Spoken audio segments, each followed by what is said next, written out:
ជំរាបសួរបងប្អូនពុកម៉ែប្រជាកសិករទាំងអស់ជាទីគោរពរាប់អានបាទថ្ងៃនេះខ្ញុំបាទសូមបង្ហាញនៅវីដេអូមួយចំនួនដែលពាក់ព័ន្ធទៅនឹងវិស័យកសិកម្មទៀតហើយបងប្អូនណាបាទហើយក្នុងការងារធ្វើកសិកម្មនេះក៏មានពុកម៉ែបងប្អូនខ្លះសួរខ្ញុំថាតើសប្តាហ៍ថ្ងៃហត់ទេ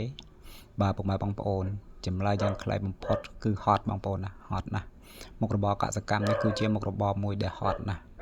ប៉ុន្តែពេលដែលហត់គឺខ្ញុំសម្រាកតែបើសួរខ្ញុំថាឲ្យខ្ញុំបោះបង់ចោលនៅវិស័យកសិកម្មមុខរបរកសិកម្មនេះទេបាទចម្លើយគឺងាយពុកម៉ែបងប្អូនគឺមិនអាចទេ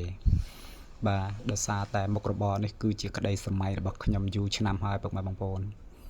បាទរហូតដល់ពេលនេះខ្ញុំបានមកឈរលើវិស័យនេះរយៈពេល5ឆ្នាំជាងហើយពុកម៉ែបងប្អូនគឺបានតែប៉ុណ្ណឹងតែសង្ឃឹមថាថ្ងៃមុខទៅខ្ញុំនឹងដើរនៅលើវិស័យនេះ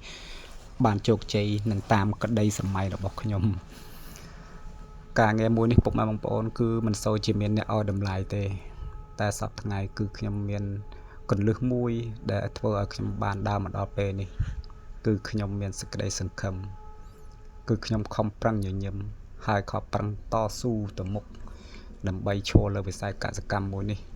សង្ឃឹមទៅថ្ងៃមកទៅខ្ញុំនឹងជោគជ័យនៅលើវិស័យមួយនេះប៉ុន្តែធ្វើម៉េចបងប្អូនអើយធ្វើកសិកម្មមិនដូចការគិតទេការធ្វើខុសគ្នាឆ្ងាយណាស់ទោះបីយ៉ាងណាក៏ដោយក៏នៅតែខំព្យាយាមធ្វើបន្តទៀតពុកម៉ែបងប្អូនបាទថ្ងៃនេះខ្ញុំចាប់ដើមដាំបន្លែបង្ហើយទៀតហើយនៅក្នុងរោងមួយនេះប៉ុន្តែខែនេះគឺតម្លៃបន្លែស្លឹកចាប់ដើមធ្លាក់ថ្លៃទៀតបងប្អូនតែទោះបីជាថោកឬក៏ថ្លៃគឺយើងត្រូវតែធ្វើបាទសង្ឃឹមថាទៅថ្ងៃមកទៅវាមានឱកាសខ្លះអាចនឹងឡើងអាចនឹងចុះវាជារឿងធម្មតាទេរឿងបន្លែទីផ្សារសេរីពុកម៉ែបងប្អូនសំខាន់ឲ្យតែយើងធ្វើកុំឲ្យដាច់ទៅបានហើយទោះបីជាថោកឬថ្លៃឲ្យតែមានបន្លែចេញរាល់ថ្ងៃបងប្អូនហើយបាទសូមគោរពលាជំរាបលាពុកម៉ែបងប្អូនទាំងអស់គ្នាសូមអរគុណសូមសុខសប្បាយទាំងអស់គ្នា